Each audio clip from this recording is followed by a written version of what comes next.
learning outcomes. So those are understanding the options available to you to protect your CGPA from low grades, identifying the most important resources at UTM to help further develop your learning skills, receive tips to ensure you maintain academic integrity in all of your academic work, and understand the major steps of creating a smart study plan.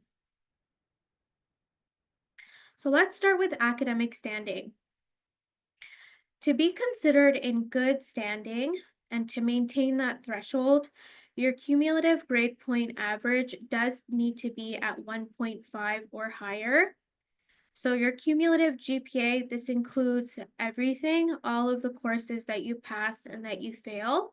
Um, Courses, of course, with percentage grades, that is, and there are a little bit of exceptions, such as if a course is an extra or credit, no credit. We'll get into that later on, but ideally, you do want to be mindful that the CGPA is cumulative. So you will have this CGPA follow you from the moment you complete your first course all the way up until when you graduate. If your cumulative grade point average falls below 1.5, you are placed on academic probation. This is considered to be a flag. So something that you're doing is potentially not working. Could be due to number of reasons that your CGPA drops below the 1.5. But as soon as you get into a place of academic probation, there are risks. And those are a 1 year suspension or a 3 year suspension. To maintain your academic probation status, if you're taking summer session courses, your sessional GPA it needs to be at a 1.7 or higher. And if you're taking fall winter session courses, your annual GPA is checked at that point, but it's the same thing. We are looking for it to be at a 1.7 or higher. We are hosting a session this Thursday. It's called Getting Back on Track. So we'll cover this in much more detail during that session. But for now, I will refer you to our academic standing webpage in the academic calendar. It does explain more on how this process works. So there are a number of tools to help manage your cumulative grade point average. So if you met with me before for advising, you'll know I always tell students, you're not meant to be perfect in everything that you try. That's not reality. So the idea is when you start a course and you begin working on it, if you feel like it might not be going well, or maybe there are things going on in your life and you can't give that course your attention, there are various things you can do to try and help protect overall your cumulative grade point average, but then the GPA. So those are dropping courses before the deadline, exercising your right as a student to use the late withdrawal after the drop date policy, credit, no credit, and second attempt for credit. So I'll explain these in the next few slides. Dropping courses before the deadline. So on UTM important dates, I always recommend before your courses even start, during the enrollment period, we usually post the important dates. So go to that website and look at all of these kinds of deadlines. I recommend making a note of them in your Outlook calendars, or if you use maybe an agenda or another software, just make sure you write down the deadlines. So once you come up to them, you'll be reminded if something's not going well, this is an option that I can use. If you meet the academic drop deadline, what happens is the course will be removed completely from your academic record. So only you will know that you tried it as well as us. You might also be eligible for a refund depending on when you drop the course. The act of dropping a course can reduce your course load potentially to a part-time status. So you'll want to be mindful of this, especially if you are an international student, or if, let's say, you have OSAP or out-of-province student loans. You'll want to see how dropping that course could potentially impact those loans. There is no credit limit to dropping courses, so you can drop as many courses as you'd like for the duration of your studies. And you would manage this option through Acorn again by the deadline. For more details on dropping courses, you can check the Office of the Registrar webpage, which we have linked here on the slide. You can also just Google UTM dropping courses. It should take you to our webpage and you can learn more about it from there. Now, once the academic drop deadline has passed, you can exercise the option to use a late withdrawal after the drop date, or in other words, LWD. Now, this is a policy. So in this case, you do have a limit. You can use this for up to 3.0 credits. And once you've used your 3.0 credits, that's it. Unfortunately, there would be no additional credits that we can give you.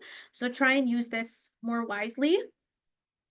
If you do, or I should say, there is a form to submit for this. But if you do submit that form and your request is processed, be mindful that the course will remain on the record. In place of a final grade, it'll show LWD on your transcript. The positive to this is that the course will not impact your CGPA because it would be considered as though you had dropped the course through using LWD. You'll be responsible for all of the fees for the course by using this option. And the positive again is that it doesn't reduce the number of credits taken per session or your course load. So if you're an international student, again, this is quite helpful if you need to retain, let's say, a full-time course load. There is a little bit of a caveat, so you'll want to see with your graduate school or professional school, so whichever school you're interested in attending after UTM, once you graduate, contact them and ask them well in advance of the LWD deadline if LWD on the transcript is viewed as a red flag by them. It potentially could be. Now, with credit, no credit. This is again another policy similar to LWD, but the idea is you should be using this on just your electives or distribution required courses. If you assess a course as credit, no credit, and it's for program, that would be a specialist, major, minor, entry, or completion requirement. If you pass with credit or CR, that course will not count towards your program. So please keep that in mind. In addition, it wouldn't count towards the 12.0 credits required for distinct credits towards your degree. The thing with credit, no credit is that it does not impact your CGPA. So again, this is another policy that you would use to help protect the CGPA. If you pass the course with a grade of 50% or higher, credit will show up on the transcript in place of a grade. And if you do not pass the course, so you achieve a 49% or lower, an NCR notation will show up on your transcript instead. Because these are just notations, they do protect the GPA. You do have a 2.0 credit limit to use towards this, so it's even less than the LWD option where you have 3 credits. But if you are in a position where you do have to retain your course load, assessing a course's credit, no credit will not reduce the number of credits that you've taken per session because the expectation here is that you will complete your course. Credit, no credit, similar to LWD, we do recommend asking the graduate and professional schools what their take is on seeing a credit or no credit notation on the record. This might also be seen as a red flag by them, so you'll want to do your research. Credit, no credit is done through Acorn. So LWD, that's done through a separate form, whereas credit, no credit, you can assess your course as this through the Acorn platform. Now, lastly, in terms of protecting CGPA, you can also use the second attempt for credit or SAC policy. You might have heard about this from your peers. So if you have passed a course and you'd like to repeat it, you're welcome to do so following the repeating past courses policy. It does say here on the second bullet point, you have to fill out this form. in order for us to enroll you in your repeat attempt. You can only repeat a previously passed course once, and by submitting the course enrollment exception form, what happens is the first attempt remains as part of GPA used for degree credit, and your second attempt is marked an extra. So, extra courses, you can see the grade on the transcript. However, beside that grade will show an EXT or extra notation indicating that it should not be part of GPA or for degree credit. The reason being, the university will not give you credit for the same course twice. So typically, students will repeat a course because they think they will do better the second time, and they prefer that one to be part of GPA and for degree credit. If that's the case, then while you're working on your repeat attempt, you can submit the second attempt for credit form. Once this form is processed, your first attempt will shift to the extra, and the second attempt will be part of GPA and for degree credit. You have a limit of 1.0 repeated credits to use towards this, and you would be requesting SAC by the deadline through the online form. So with this policy, again, it's a twofold. So it goes with repeating past courses first, and then a second attempt for credit. So this slide is just to give some attention here to our international students, things that you should be mindful of. So I touched on it a little bit earlier, but just letting you know, if you drop a course using the academic drop deadline, again, this could shift your course load to a part-time course load. You would be able to save money in this case because, or depending on when you drop, you might be eligible for a refund, but the part-time status could have implications on immigration and study permit. So you'll want to be mindful of, if I drop this course, is it actually going to impact my course load? And just as a reminder to everyone, during the fall winter session, to be considered a full-time student, you do need to have 3.0 credits minimum. We do recommend that you balance them between sessions, so 1.5 credit per term. Now, if you have 2.5 credits or less, you are considered to be part-time. For LWD or late withdrawal, again, this retains your full-time status. So if you withdraw from a course after the drop date using this policy, what's nice is that your course load will be retained, but you would lose money because you'd be responsible for all of the fees associated with the course at that point. With credit, no credit, it will retain your status as well. So your current course load, again, the expectation with credit, no credit is that you're completing your course. So that's why it does that. And you'd be saving money because if you pass the course and you get credit, that's a good thing. It'll go towards your degree. There is a little note here too, if you are on a restricted course load. So if you're an ACE at UTM student, or you've been admitted on probation, or you consider dropping down below 3.0 credits, consult an academic advisor and UTM immigration advisor before you drop the courses. So that goes along with me advising you earlier to please check important dates ahead of your classes starting. If you didn't do that, it's okay. Just check them now and make sure you write down all of the deadlines in your calendar. You might think, I don't need these deadlines as of right now, but maybe as you work throughout the course, you might realize I should be doing something about this course. Maybe I'm not doing as well as I thought, and you'll want to be mindful of all of your options. So try and make sure that you have these deadlines written down ahead of time. Now, for smart academic planning, just be mindful that you're ultimately here for a degree, and your degree, they're made up of programs as well as planning the courses that you take in order to complete your programs as well as your degree requirements. So this all works in a relationship, essentially. That's not to say though that you might not have to be flexible. So some of you might have started here thinking that you are going to maybe specialize in commerce, or maybe in computer science, programs like this that are quite competitive. Um, just be mindful again that you might need to be flexible. So potentially with these type 3 programs, they do have limited spaces, which means even if every candidate is quite amazing and achieves all of the minimum requirements, unfortunately, there's just not enough space in these programs for everyone that applies. So in this case, you'll want to learn to be flexible. Keep in mind that your programs, they do determine what degree you receive, but your programs, it's not always linear, right? So you might think I need to specialize in computer science in order to work in the computer science field.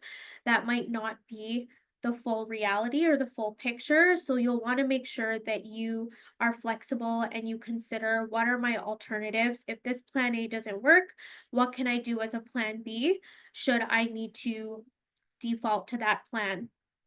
We do have a session. It's called Considering Alternative Programs.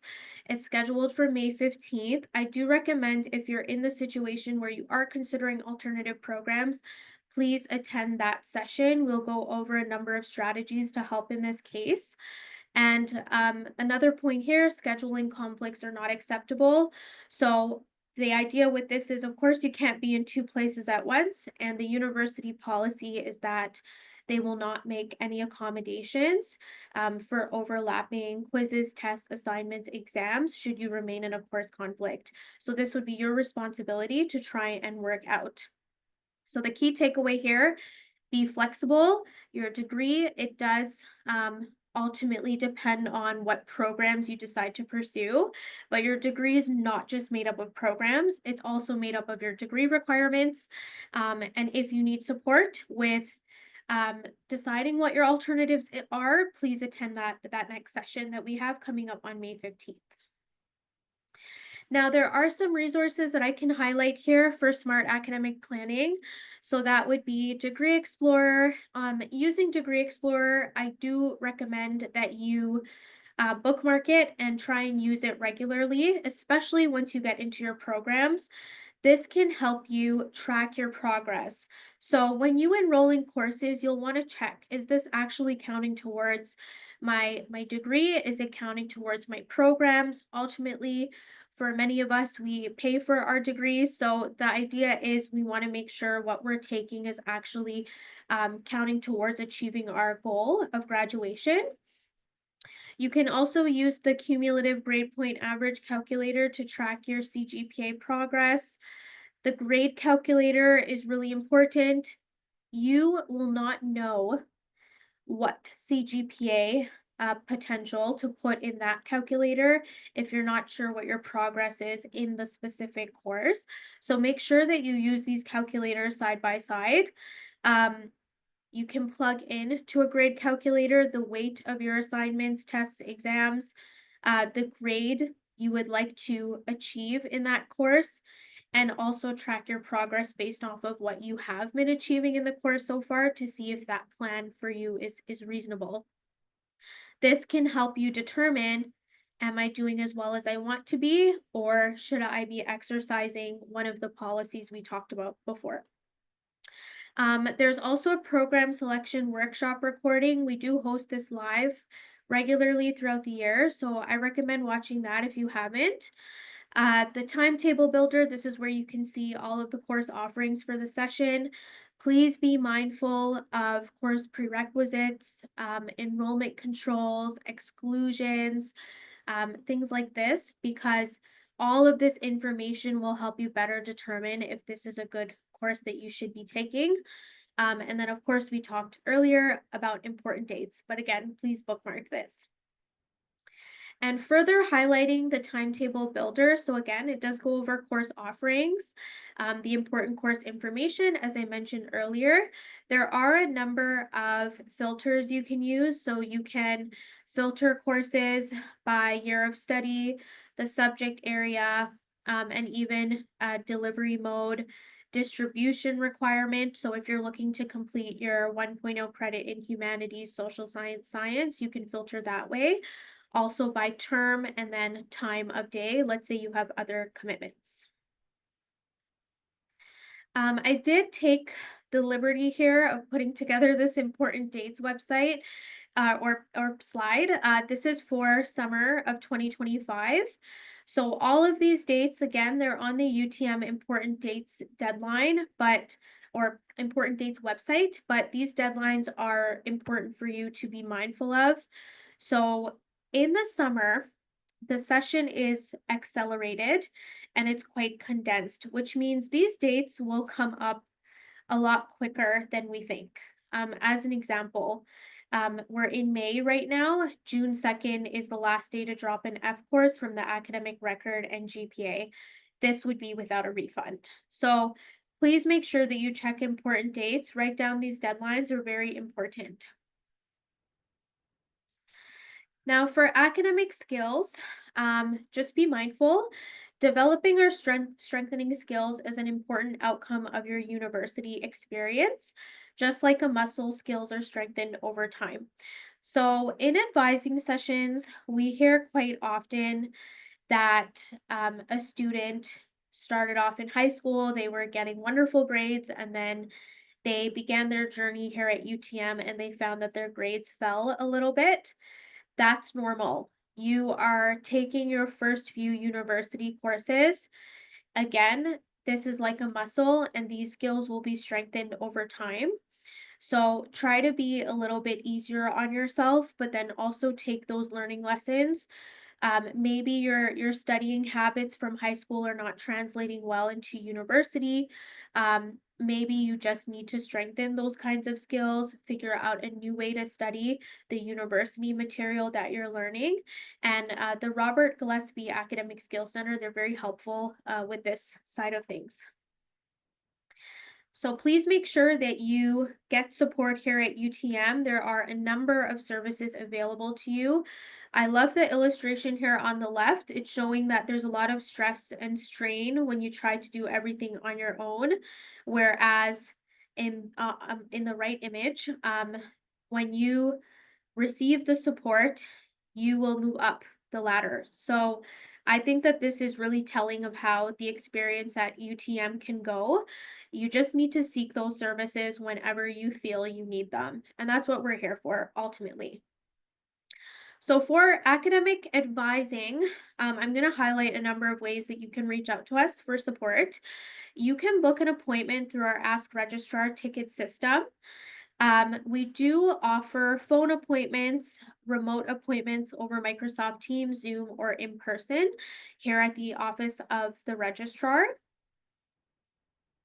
We also offer a number of webinars and we try to record all of our sessions so that way you can look at them later if you were unable to attend the session, or maybe if there's a part that you want to go over again. We do record it for that reason, like today's session is recorded as well. We do recommend that you prepare for your advising appointment. So when you have a booked appointment, try and come in with at least a couple of questions prepared. Keep in mind the appointments, we do try to keep them up to 20 minutes long. Um, so you'll want to come in with a streamlined number of questions so that way we can provide support in the ways that you need it. Advisors, we also go over your record ahead of time, so we might have some topics for you as well, but please come in prepared. Now, highlighting two of our wonderful resources here. So if you do not feel like coming in or submitting a ticket, I should say, through Ask Registrar, maybe a deadline is coming up and you need immediate support, you can reach us in one of these two ways. We do offer academic advising office hours. This is something that we do weekly. For this summer, we'll be offering one session per week. This week, the session is on Wednesday, so it's tomorrow. I believe it's between 1 to 3 tomorrow, and it will be hybrid. So we'll be in the Student Services Hub. You can drop in if you're on campus and you need support from an advisor. We are also going to be online as well, should you not be near campus that day. And this is likely how we will be running it throughout the summer. We also offer frequently asked questions Fridays. So this is group advising. Let's say again, a deadline's coming up or you need some more information about a policy and you don't want to wait for an appointment, you can just drop into FAQ Fridays, ask your question there. The great thing about group advising is that your peers can also learn from you. So maybe you've come in and you've asked a question that another classmate or peer of yours has also been wanting to ask. So there would be group learning in that kind of scenario. But for FAQ Fridays, we do ask that you keep the questions general because it is group advising. Another wonderful initiative that we're offering is called the Academic and Career Planning Drop-in Session. So, in these sessions, you would come in person. You can speak with an academic advisor, a career counselor, and also a peer leader. And we always host these typically in the Student Services Hub activity room. So that's DV 2220. We do encourage you to stop by. Let's say you need support with choosing your programs. We understand that program selection also might dive into career planning as well. So maybe you're wondering if, on the topic of considering alternative programs, if I want to work in the field of computer science, but I was unsuccessful in getting into the major or the specialist, what can I do at UTM instead that would help me gather those skills and reach my goals outside of here? So, we can talk to you about the programs, but then the career counselors, they can talk to you about what are those alternative options. They might suggest maybe a computer science minor paired with a math major, hypothetically, and a stats major. So keep this in mind. If you need this kind of support, this is what this is for. We can also talk to you again about managing your CGPA, getting ready to graduate and prepare for your career success. So if you are in the place now where you're thinking of graduation and moving on from UTM and you need support with those kinds of topics, we're here for those things as well, and exploring careers related to your majors. So if you have any questions that require both academic and career planning, this is a great session for you. But if you need just one resource versus the other, this is another reason to attend that session, and that full drop-in schedule is available on our webinars webpage. There's no registration required. I'll also just go back and say for office hours, there's no registration for that one either, so you can just walk in. But for FAQ Fridays, you do have to register for the Zoom link online, but it's all on our webinars webpage. Now, additional supports you have at UTM, so you can visit the UTM library for assistance with your referencing, research, writing, and other academic services. There is writing support offered through the Robert Gillespie Academic Skills Center. I'm sure Linda will dive into the way that Robert Gillespie can be helpful to you, so I won't spend too much time on it right now. If you need support with your exam preparation, we always recommend that you gather the information about the rules and expectations. So try not to guess what the expectations are of you. Make sure that you get that information. So you can find that through emailing your course instructor and or your TA.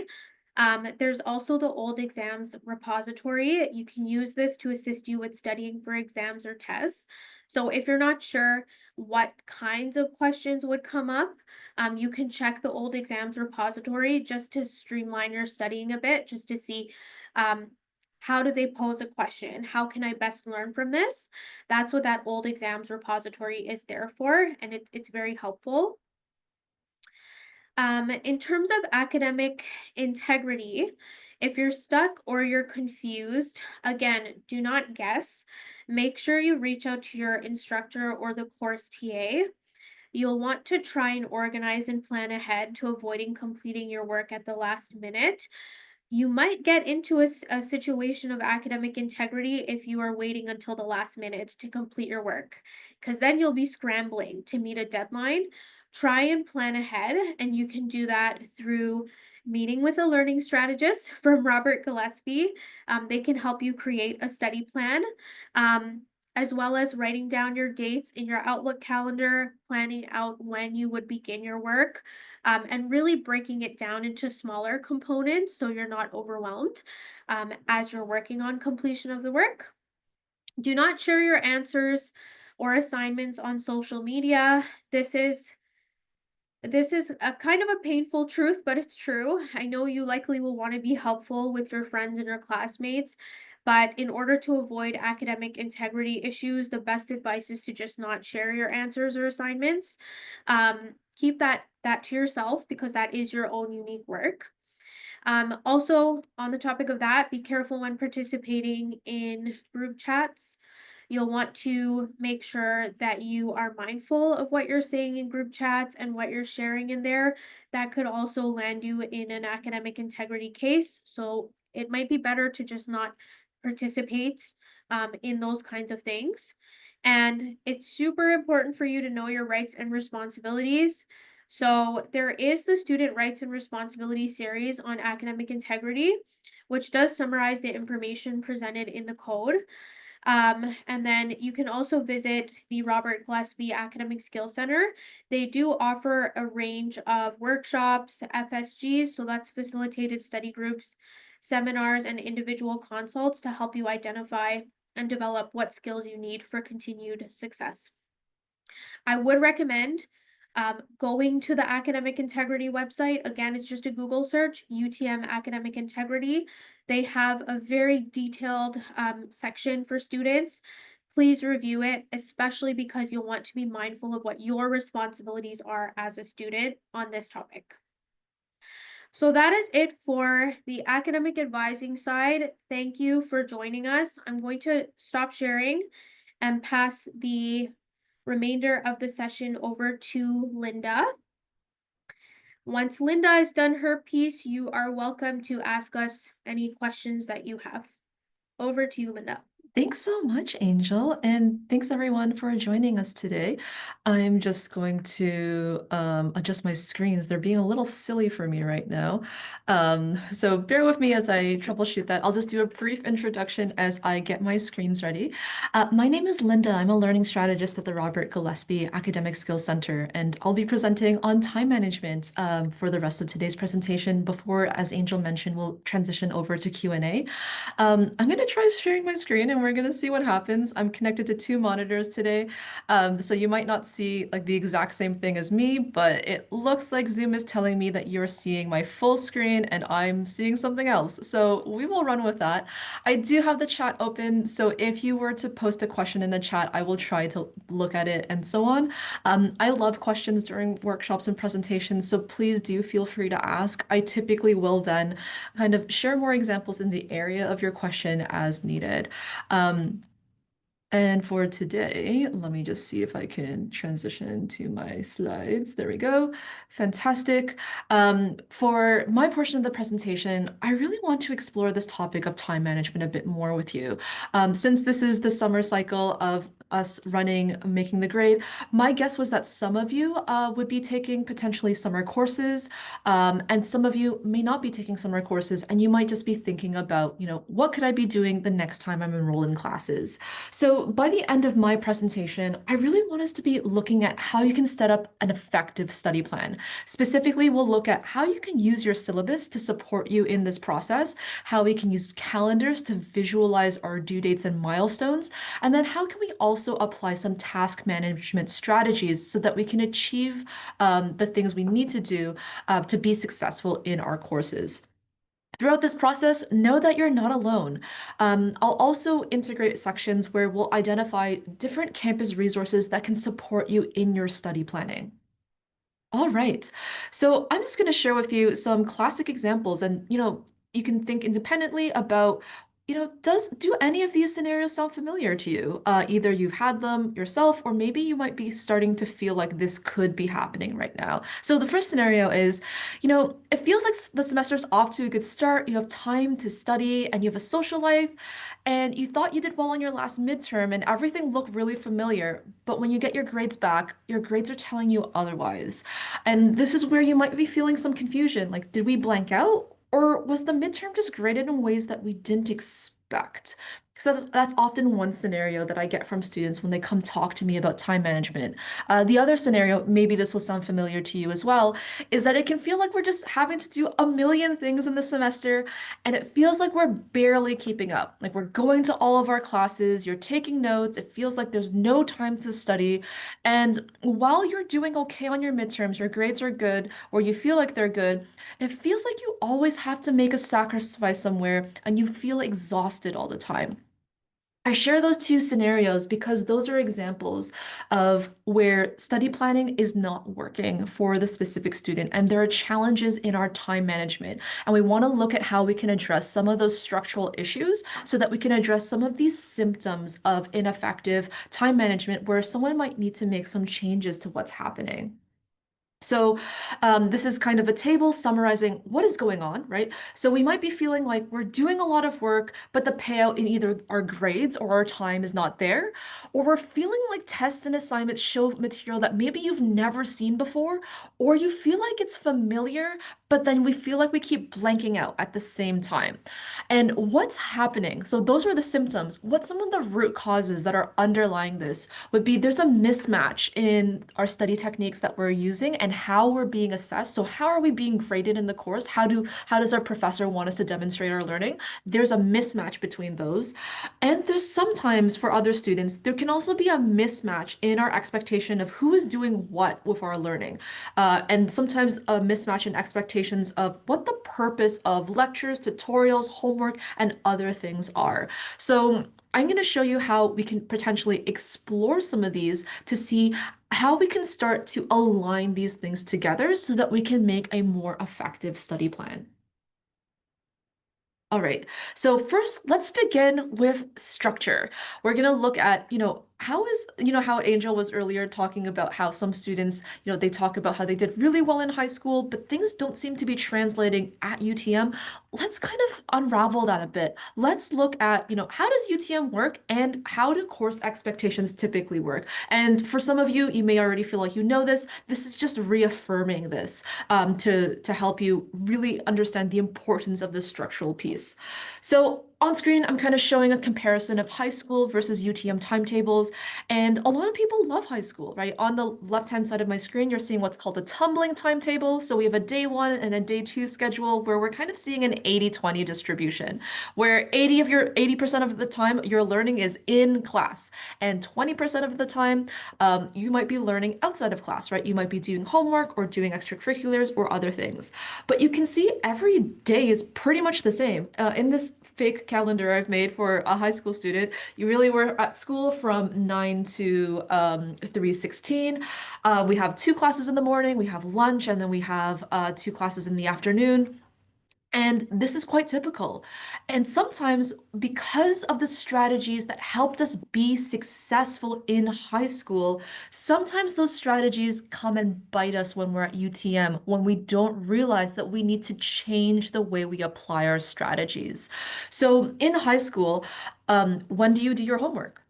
You almost always do your homework after school because that's the only time you can do homework outside of all the learning that you're doing in class. And sometimes we don't realize that, so we try to translate the same behaviors into university.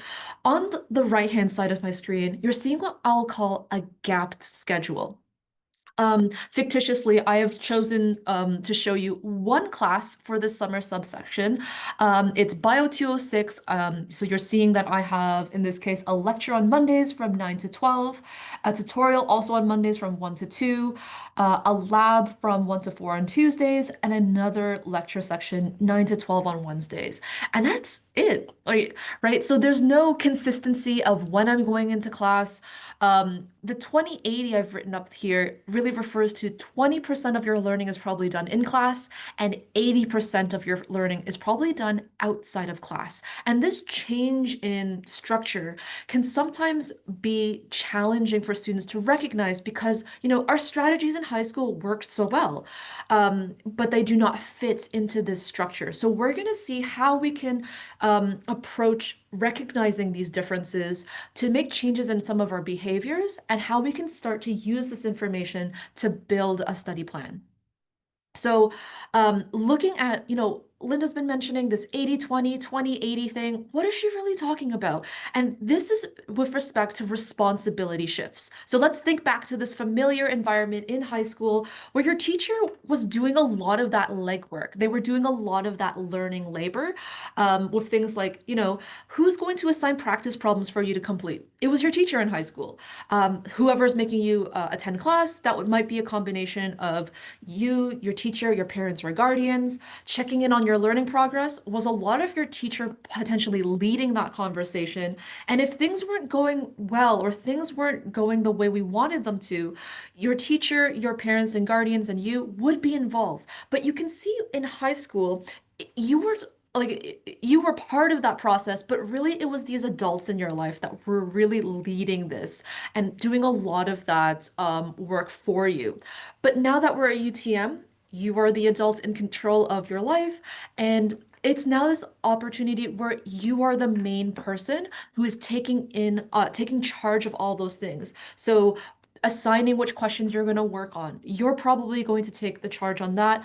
You're solely responsible for ensuring that you're going to be attending class. You're checking in on your own learning progress, and you are going to be the one recognizing when things aren't going well and how to seek support.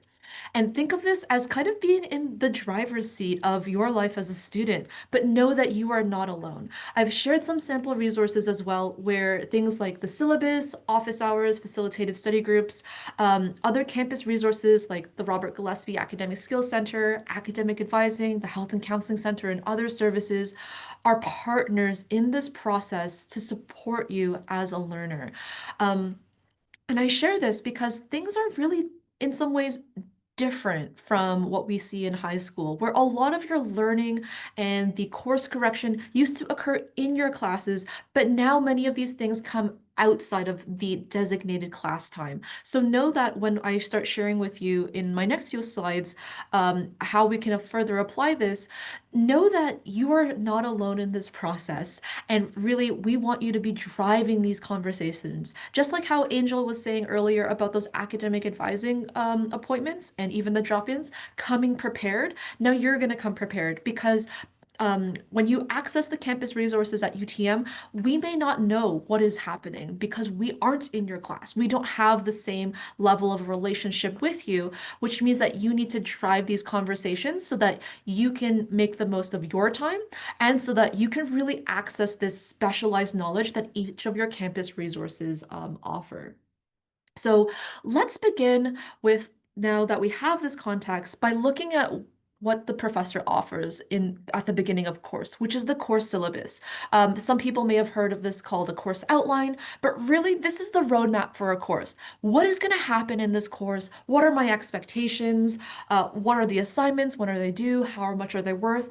I highly encourage everyone to read their course syllabus because it also reveals your professor's expectations and how to be successful in the course. And I'll share with you some snippets of a past syllabus from Bio 206.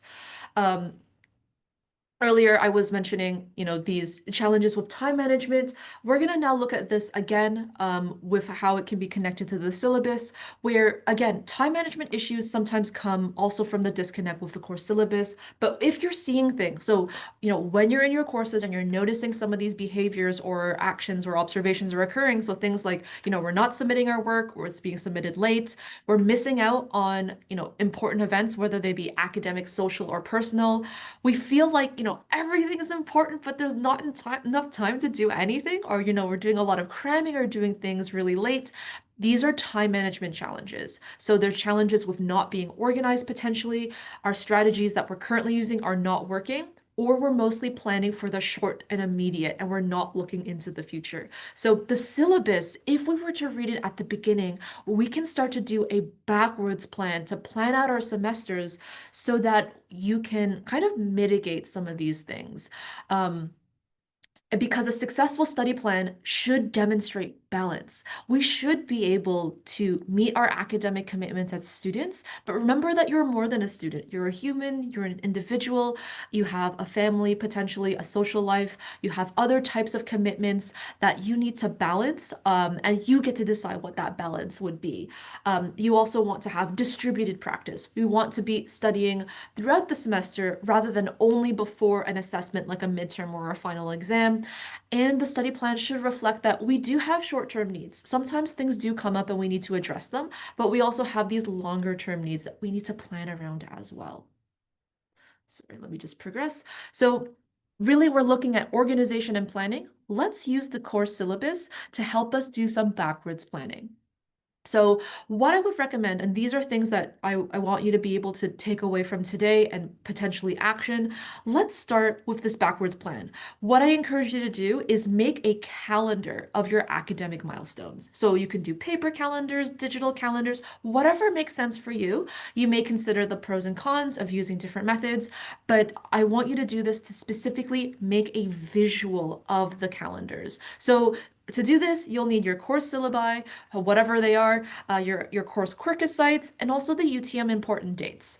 Earlier, Angel was sharing with you the academic important dates, and you saw them in a list view. I'm going to show you them in a calendar view, and you're going to be able to see the differences between, having the list and also having a visual of this. So here they are on screen. These are the May 2025 academic dates. So you can see that having this in a calendar, I'm showing that May 1st was I short formed it to FINCA. That was the day students would be financially canceled if they hadn't paid for their courses. Yesterday, the first semester and year-long, or I guess full summer-long courses for the summer session started. You can see there's things with like waitlists ending next week on Sunday, the first day to apply for the second attempt for credit, and credit no credit will open next week Monday. U of T is closed on May 16th and May 19th. Super important to know those kinds of dates. There's a date for getting a 50% refund, and there's also a deadline to accept your post for round one. This looks very different from having a list view, because if I were to marry this academic dates information with my other commitment, we would be able to see them in tandem with each other.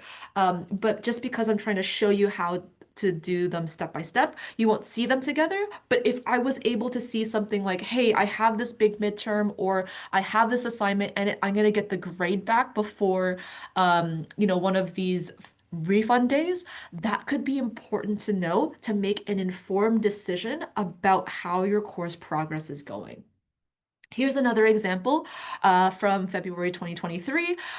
This was a fictitious first-year student taking anthropology, history, philosophy, religion 101, and the UTM Science of Learning class. All of these are first-year courses. I've color-coded each of these courses, and you can see on screen that this student has a variety of different due dates. It looks like for the religion course, they have assignments due every Thursday. They have tutorials for their anthropology course every Friday. But the idea behind, again, visualizing all of your commitments in a calendar is you can see when some weeks are going to be busier than others. So in this example, the week of February 5th, we have things due for all of our classes. So that's going to be a really busy week. By having these calendars in advance, we can plan around that so that we know how we're going to be distributing some of our work in the weeks prior to that specific week. We also have a lot of work due again right after the reading week. So that helps us think about how can I then structure my reading week to approach those deadlines. I just want to, again, highlight that I'm sharing these calendars to help you visualize these milestones so that we can backwards plan and plan ahead for how we can kind of target some of these busy weeks that are coming up. On screen is another example. This was another kind of fictitious first-year student. This calendar is set up in a different way. So what you're seeing at the top is, so in the top row, we're seeing different courses like Bio 153, Mat 134, and so on. And then in our columns, we're seeing the weeks. And this student is another fictitious student. My colleague set up this calendar for this fictitious student. We have kind of these ongoing assessments, major assessments that are kind of one-off events, and students thinking about, what am I going to do in this specific week? How am I going to adjust my studying for these specific milestones in these weeks? And it's nice, once again, to be able to see all of these different due dates and commitments all at once so that we can start planning ahead and we can also make changes through time. Think about how sometimes when imagine like I were to tell you, hey, did you know you have a midterm tomorrow? That feels super stressful. You probably care about your midterm, so it's important, and it's super close to today, so it's super urgent. That is a space of anxiety. But if I instead told you, hey, you have a midterm in a month, we still care about the midterm, it's important, but now it's farther away, so it's not urgent. We are now in a space of proactivity and things feel less bad. So by making our calendars in advance, we're also in that space of proactivity so that we can think more rationally and we are more focused on our task instead of trying to also mitigate our feelings of anxiety. So that's what I want to highlight. Once again, the importance of these calendars. Um, but with kind of this high level information, that's the function of these calendars, right? We want a semester at a glance.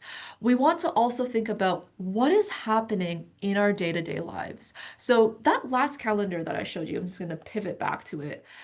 This comes with a matching weekly plan that recurs. And how it works is I'm going to show you in my next few slides how we kind of navigate that area. And we're going to begin by looking at the final product, and then I'll show you how this was created. Because it wasn't magic.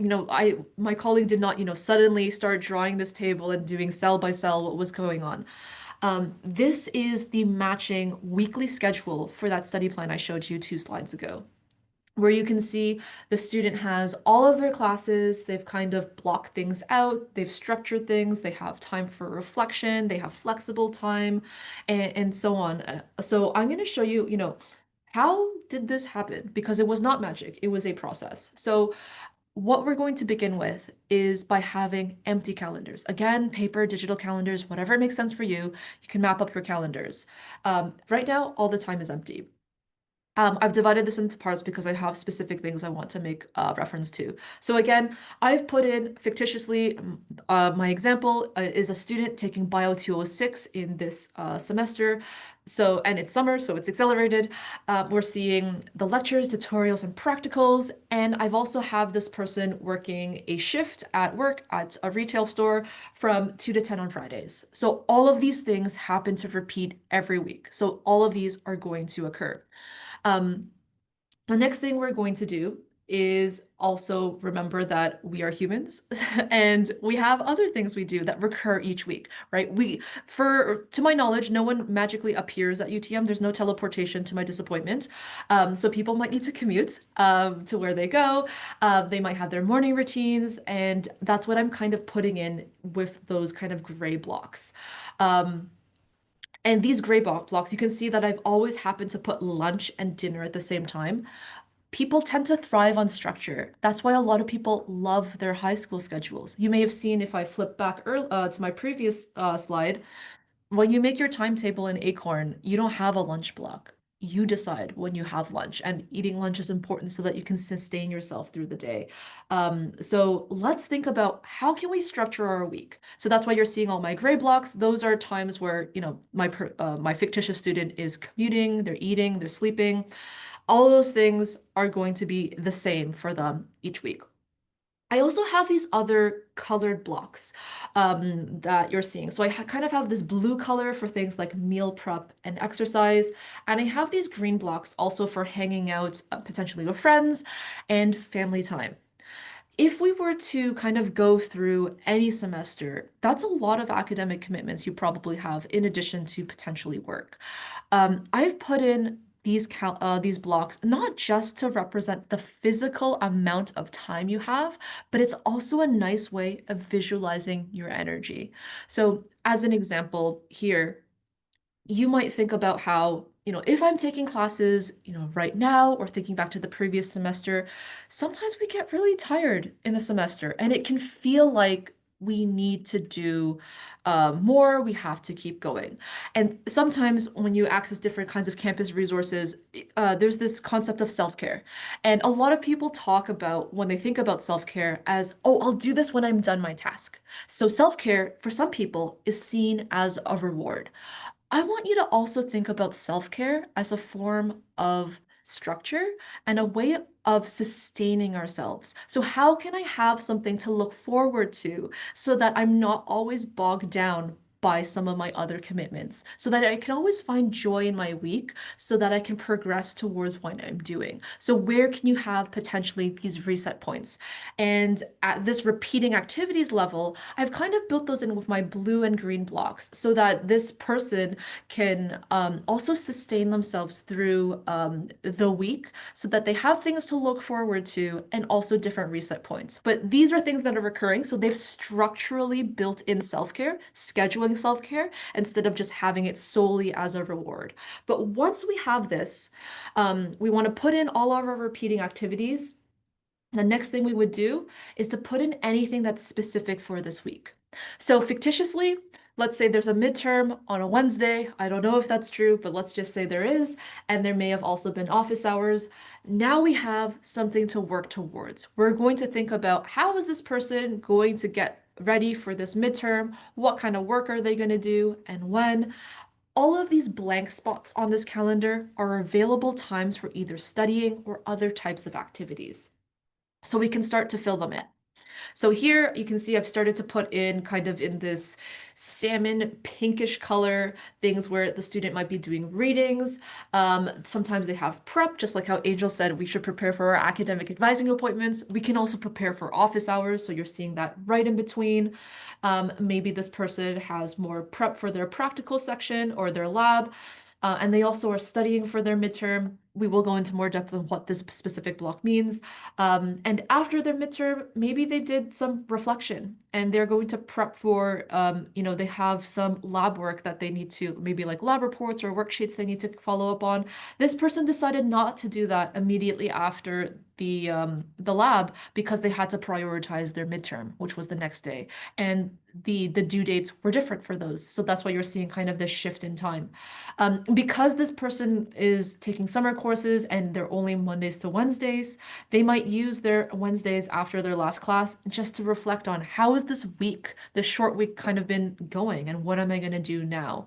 You can also see that I have not scheduled anything for the student to do on Fridays because they are working an 8-hour shift from 2 to 10 p.m. It's a long day, so they might still reserve some of these blocks to be flexible time. But know that while this is a setup for this calendar, things can change. We do not have to follow our calendars to a T. The calendar needs to reflect our needs and they can change. If our work shifts change, we might need to make different changes here in this case so that we can, adapt and make changes in that space. The student with their planning blocks might also benefit from just seeing, what happened in this week. And always building in that structured time just to do that reflection is important because in high school, your teacher would have done that in class. They would have seen like, so and so is not showing up to class or so and so is not doing well on their homework or their specific tasks. They were always taking notice of that. But now we also need to take stock of that ourselves so that we can make those changes to ensure that we are potentially course correcting on our own or accessing a specific campus resource as kind of another view or resource to help us kind of recalibrate. Because sometimes we need that additional support. But once again, you're in the driver's seat and everyone else in terms of your campus resources are partners in that process. But please lead those conversations so that we can best support you in your goals, whatever they may be. So earlier I was also sharing like, hey, we kind of have these time blocks and time blocks are nice, right? They map up that physical amount of space. Um, you know, Study session is quite vague. We really want to be able to think about what exactly are we doing in this space. So if we were to use something like the UTSC assignment calculator, it's a really great tool in kind of breaking down our tasks in to more manageable pieces. So we have kind of often, students will say things like, I have a midterm, I will study for my midterm. Let's think about what studying means. Some of these things will be purely administrative things that you are just kind of like figuring out, and some of them will be more about things that are on task. So it could be studying could mean writing a practice test in a simulated environment, doing practice questions, going to office hours to ask for clarification. It could also be, finding out information about how your midterm works, right? It could be maybe it's an online test, maybe it's an in-person test at UTM, maybe it's something else that you haven't done before. You probably need to figure out how that works. So studying could be any of those things. Um, and then when I share these items about, writing a practice test, completing practice questions, something that often comes up with students when I meet with them in different in our programs is many people will tell me that they're often just rereading their notes or rewriting their notes. I encourage you, and I strongly encourage you to move beyond that. So, and I'll get to that in the next bit. But with your events, whatever your tasks are, you can prioritize them. So earlier I was kind of talking about, things that are important and urgent. So that's in this quadrant. We want to work on those things because they're coming up, right? My midterm that is on Wednesday. I really want to make sure that I'm working on this specific item. So that is the space of sometimes anxiety and also of kind of what we want to immediately work on. The spaces of important and not urgent, that's our space of proactivity. But when we are approaching something like studying for a midterm or completing a class action for our class, we want to make sure we're doing things that are effective and they don't just feel good. And what I mean by that, I believe it's on this side, yes, is that we want you to study the way you're assessed. So classically in high school, a lot of students would do things like, I'm going to rewrite my notes, I'm going to rewrite my notes, and then once I've done that, only then can I proceed to working on practice questions. That is a very common thing I hear from some students when I meet with them in appointments within our programs. So we don't want that to happen. Those are not very effective strategies. Research has shown this, where students commonly use these strategies, but they are not effective in terms of the retention of information and also in the translation into test scores. So we don't want to do things like rewrite our notes, reread all the time. And we are not going to wait around for our professors or TAs to tell us exactly what we should be doing, right? Those were things that worked in high school because our teachers would do that. So you will have different types of assessments. So if we are in a calculus course where we're going to have a test where we're going to solve word problems, let's, work in that area. Let's do some practice problems. Let's take a look at past exams and practice tests so we can see, the kinds of questions we will be solving. If instead we are working in a psychology course with lots of multiple choice questions based on textbook readings, we should probably be working on multiple choice questions. And since it's more likely to be a recognition type test, maybe instead of rereading the whole textbook, we start by reviewing the summaries of the relevant textbook chapters, not reading everything, reading what is on task and on topic, and using those multiple choice practice questions to help reinforce our learning. And if we had a different kind of test where maybe it's more essay-based in a sociology course where we're comparing different readings, well, in this case, you might want to be comparing those readings. So it's not just taking notes kind of in chronological order, it's taking notes in an organized and functional way. And in this case, we might build a comparison chart. You might start writing sample responses or responding to practice questions related to this area. Practice testing is a really important and effective study skill because it allows you to kind of do that check for your understanding to see if you were actually able to recall the information and also present it in a way that your grader would eventually receive. So sometimes some students tell me things like, "Hey, Linda, there are no past exams. I don't know what to do. Maybe I'm not sure about getting access to the textbook and so on." This is where the syllabus is really important. And because the syllabus, specifically in the learning outcomes, will tell you the professor's expectations and how they will assess you. So when I prepared for this presentation, the syllabus for Bio 206 of this semester was not available. So these lines are from the Bio 206 summer 2024 syllabus. And you can see you don't need to know what molecular biology is, but I'm going to kind of show you how I'm going to use these learning outcomes to predict the types of questions that are going to show up and what a student should be doing. So we're seeing on screen that through this course, students will learn the basics of molecular biology, which will become the foundation to explore advanced biological concepts throughout the student's career. What this tells me is this is a super important course that will come up if I ever take more biology courses in the future. It's kind of giving me probably a deeper dive as compared to the first year biology course. And I'm going to be looking at new concepts. So I really need to make sure I understand and probably have examples of each of these principles or concepts that are coming up. The specific things we'll be familiar with are fundamental molecular processes such as transcription, translation, and so on. And also, I would need to develop a solid understanding of common methods used in molecular biology labs. What this is telling me is, well, one, we already know that there's a lab component. We probably need to know how these labs connect back to each of these processes that are being discussed. So already I'm in my head thinking about how I might have a comparison chart. I might have kind of a flow chart in my mind thinking about how these different words are connected to each other because likely, I'll just backtrack. I know that there's a central dogma in biology that's related to how DNA then leads to the creation of proteins. I probably want to know how that is important, what those processes are, and how these lab techniques link to this. And we'll probably understand that as we go through the course. And the prof also wrote that the tests and exams will consist but are not limited to multiple choice, true, false, fill in the blank, short and long answer, drawing diagrams. Already, my guess is that multiple choice, true, false, fill in the blank, and short answers are probably tied to the fundamental concepts of whatever is being learned in this class.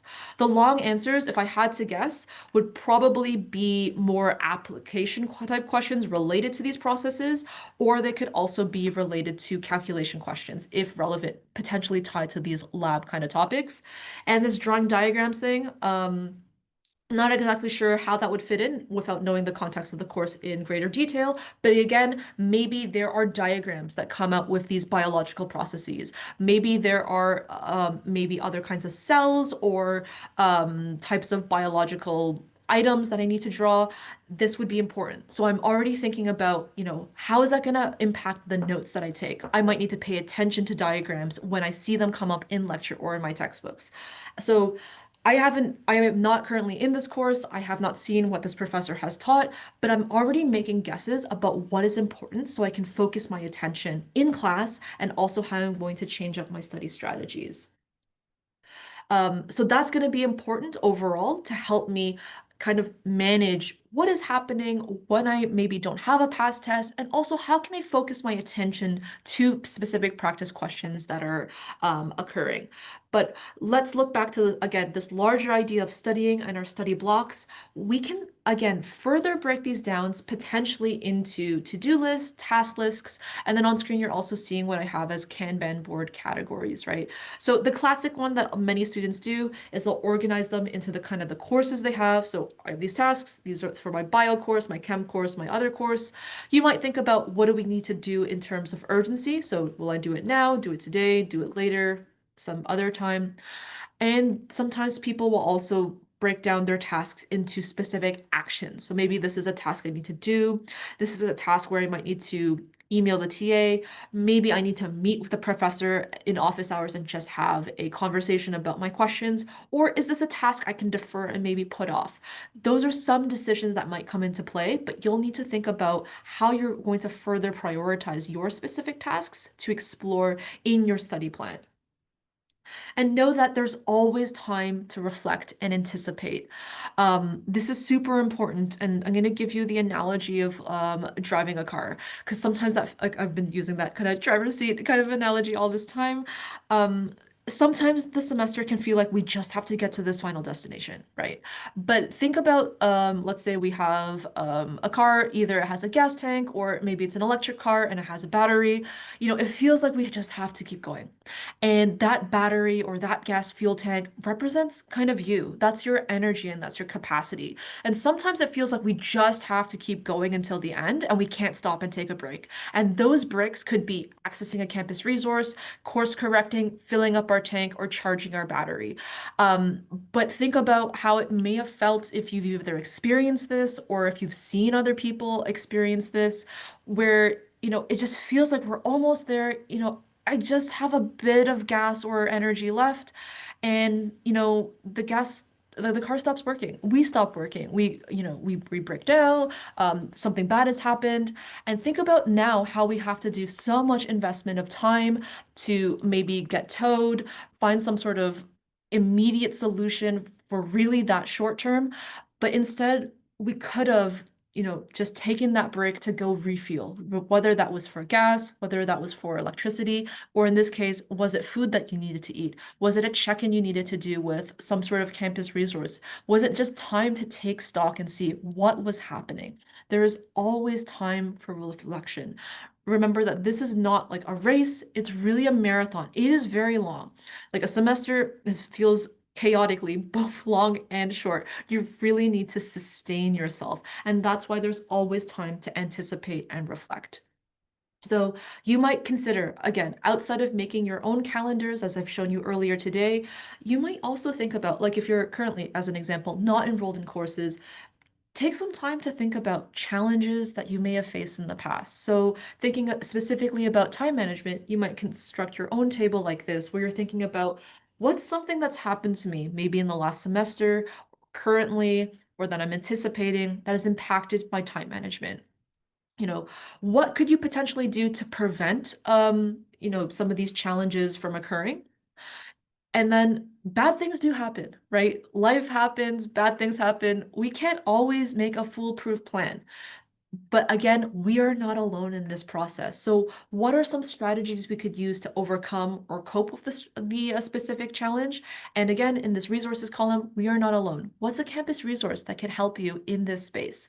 And how are we potentially, as Angel mentioned, how can we prepare for that meeting so that you're best equipped to use this resource most effectively and also efficiently? So, I would encourage you to think about these things and maybe construct this table.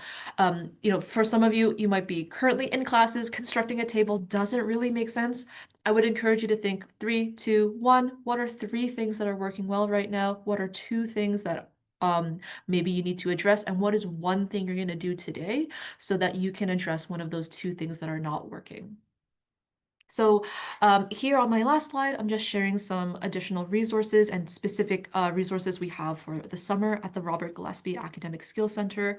Earlier, I shared the UTSC assignment calculator. If you put that into your favorite search engine, whatever it might be, it should be one of the first links, and then you can use that to kind of break down your tasks. The Robert Gillespie Academic Skills Center, we are located on the third floor of the MN building, or the Menajaway Nandamoanan building. We're connected to the Deerfield. If you're on the north side of campus where there's no food in the summer, that's where we are. We have some summer resources for you, so you can book a writing appointment, and this could be for any written assignments you have. And you can have these appointments with an instructor at any point in your writing process. It could be, what on earth is an annotated bibliography? It could be, I'm working on drafting or outlining. It could be, I am a humanities student and I have not written this kind of work before. I'm a science student. I hate writing essays and I'm confused with where to start. It could be, I'm drafting, I'm outlining, I want feedback on this, I'm working on incorporating my citations, all the way to, I think I'm done and I'm working on developing proofreading strategies, and I just want another opinion about where I am in my writing process. At any point in your writing cycle, you can book an appointment and meet with a writing instructor. These appointments are so much more effective when you are prepared so that the instructor is not making guesses, right? Drive those conversations because you're in control of what can happen in these meetings. Finally, we are offering math support this summer. I believe they will be drop-in math appointments. I'm not 100% sure yet, but if you go to our website, you'll have more information there. And some of you, again, if you're potentially not taking course this semester, or you're looking towards the fall semester, we are offering math background tutorials. Math background tutorials are for students who could potentially be taking calculus, maybe for the first time in a while, taking it again. Math background tutorials, I believe the last time I checked, registration wasn't open yet, but it'd be running sometime in August with in-person and online options. I'm seeing a question in the chat. I don't think we're doing drop-ins this summer, but there are booked appointments through WC Online. Thanks so much for that fantastic question. Um, Those would be our primary resources at the Academic Skills Center this summer. Earlier, Angel mentioned things like, hey, you can meet with a learning strategist. And we in the main academic year, we have had study skills appointments. Um, I tend to solely meet with students through the PASS program. The PASS program is running this summer. It tends to be geared towards students who are on academic probation or suspension. So that's the audience I tend to work with. That is typically where I meet with students as a learning strategist. Our registration for PASS is currently open. It will close towards the end of next week, May 15th at 4 p.m. It closes. It is an in-person program at UTM. And then in this week's Getting Back on Track presentation, we will talk more about the PASS program. But let me kind of pause here. I'm going to stop sharing my screen so that we can transition into kind of questions, either about content that Angel shared earlier or questions that folks might have about time management, resources at the Academic Skills Center, and so on. And I think usually this is where we stop recording historically in the past so that, you're free to ask your questions. They will not be recorded. Um, Angel, myself, and Nagarish would also be available to be here and answer questions folks might have.